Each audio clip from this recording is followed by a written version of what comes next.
Hey Leute, ich bin Jannis von Hidden Gem und heute reisen wir zusammen in den Harz.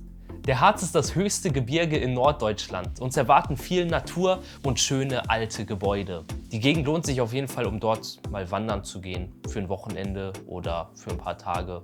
Wir starten mit dem bekanntesten Ort, dem Brocken. Der Brocken ist der höchste Berg im Harz und bildet sozusagen das Zentrum des Harz.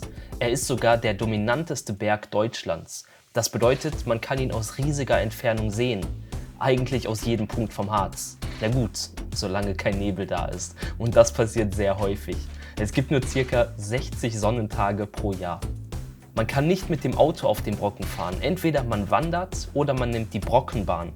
Die 100 Minuten, die man da durch die malerische Gegend fährt, sind auch ein ganz besonderes Erlebnis. Als nächstes kommen wir zu meiner Meinung nach schönsten Schloss im Harz, das Schloss Wernigerode.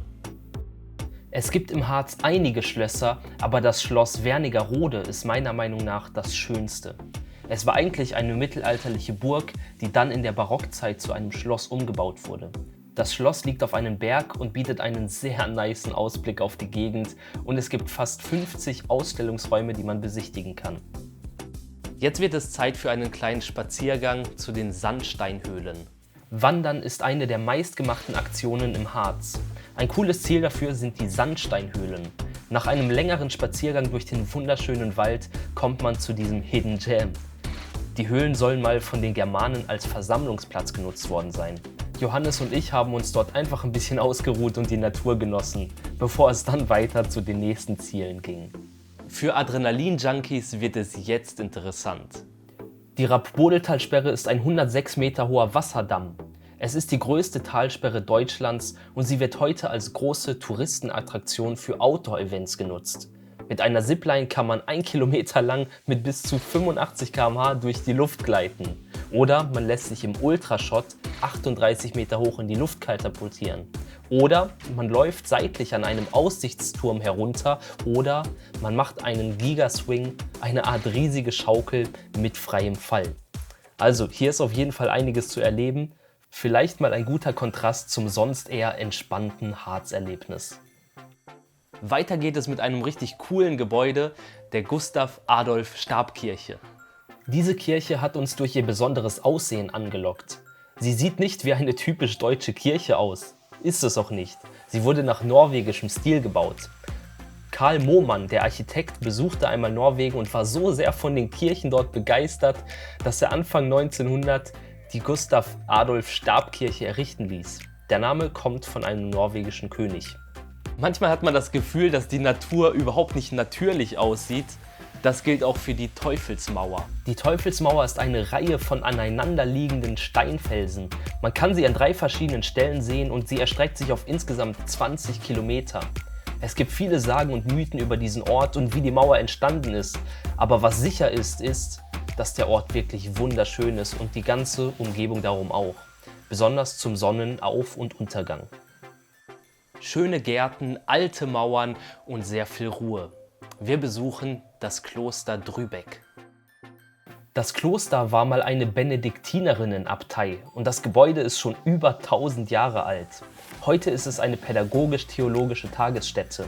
Die Anlage ist frei zugänglich und es gibt dort einige schöne Gärten und eine 300 Jahre alte Sommerlinde zu entdecken. Ein Ort, an dem man auf jeden Fall in einem wunderbaren Ambiente Ruhe finden kann. Jetzt geht es wieder in die Natur, aber Vorsicht, es könnte nass werden. Der Oderteich ist eine große Talsperre und war bis zum 19. Jahrhundert sogar die größte in Deutschland.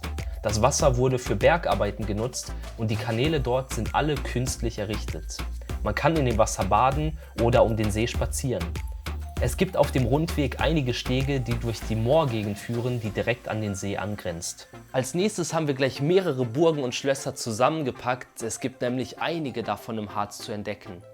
Das Schloss Blankenburg ist das größte noch erhaltene Welfenschloss. Die Welfen sind ein Hochadelsgeschlecht und das Schloss ist das Wahrzeichen der Stadt Blankenburg. Die Burg Regenstein sieht heute eher aus wie eine Ruine, die mit dem Berg verschwimmt. Aber es war im Hochmittelalter eine schwer einnehmbare Burg, die auf den 290 Meter hohen Sandsteinfelsen gebaut wurde. Die Burg Falkenstein sieht dagegen noch sehr gut erhalten aus. Sie wurde auch nie eingenommen. Und die Burg Roseburg bietet eine große Außenanlage, die man täglich von 9 bis 20 Uhr besichtigen kann.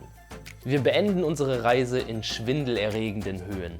Die Rosstrappe wird auch Grand Canyon des Harzes genannt.